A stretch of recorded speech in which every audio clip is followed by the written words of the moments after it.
Are Nehekharan Horsemen outstanding in patch 6.3.1? Well, they're interesting.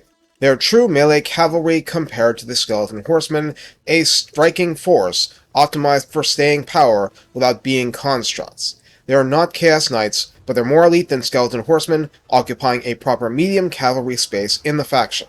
Let's uncover the details.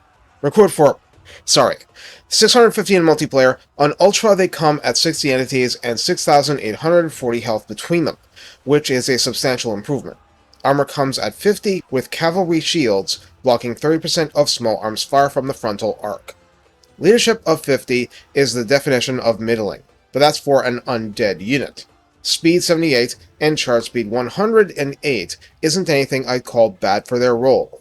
Melee attack begins at 28, with attack interval 5 seconds.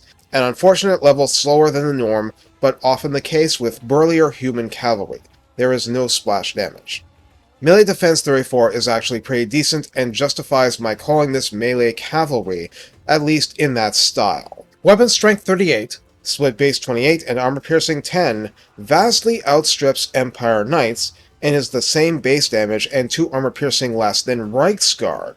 Of course, those have much better armor and charge bonus, but it's to say that in raw hitting power, they're not the worst. Charge bonus is 26 and mass is 1,000 per entity, rider and horse as one as the ancient philosophers would have it. That means beefier charges. Traits are pretty vanilla. Hide in Forest causes fear, undead, Realm of Souls compliant for healing, and Ushabti summons. In the Redline skills, Elite Cavalryman is kind, at 3 pips providing speed plus 12% and weapon strength plus 12%. At rank 7 and up, Dune Rider provides armor plus 10, melee attack plus 5, something we can really use here, and physical resistance 10%, a nice extra layer of protection. In the tech tree, the Quickening grants them, together with Skeleton Horsemen, a flat plus 10 charge bonus, which greatly helps their charges.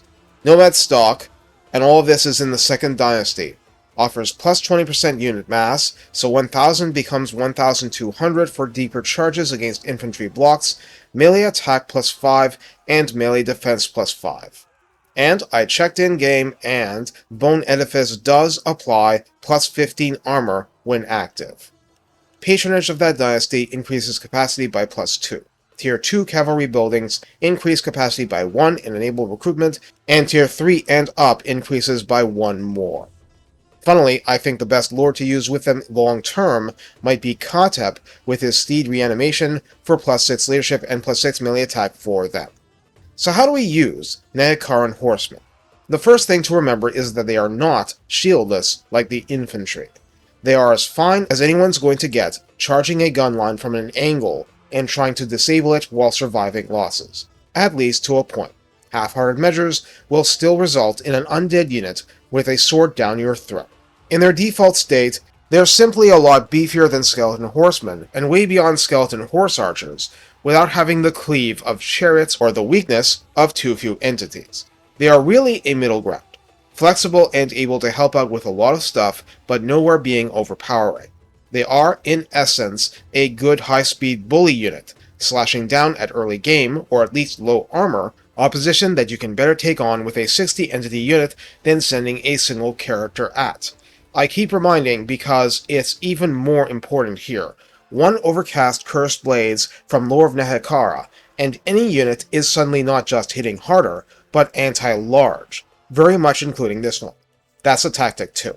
In practice, I'm often using this as a fast reserve, and while cycle charging through my own skeleton lines isn't the cleanest way, I'll still do it if that's the best option.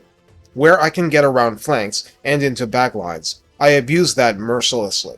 This is one of the better options for making violent contact with other factions' light cavalry and breaking it up. The increased mass means that even without help, it'll do more bashing into infantry formations. There's basically zero downside to using the unit, except fractionally slower attack interval and low charge bonus, and that does come up later with attack. Ideally, you'd use it with another unit of its kind, or gooning with Skeleton Horsemen and shoring up each other's weaknesses. But the bottom line is not wasting it against thorny anti-large infantry and using it to exploit vulnerabilities as you find or create them. If in practice you find them as a If in practice you find them a bonus on the way to generating Necropolis Knights, that's fine too. An army of slow scrubs can use some punchy medium cav you didn't need somewhere else. Sometimes they will surprise you. All that said, they're only so tough, so they need the benefit of Realm of Souls and Restless Dead to heal back as well as possible. For really tough cavalry, we'll get to the Necropolis Knights another time. Take care, and have fun showing that even undead nomads strike fast and hard.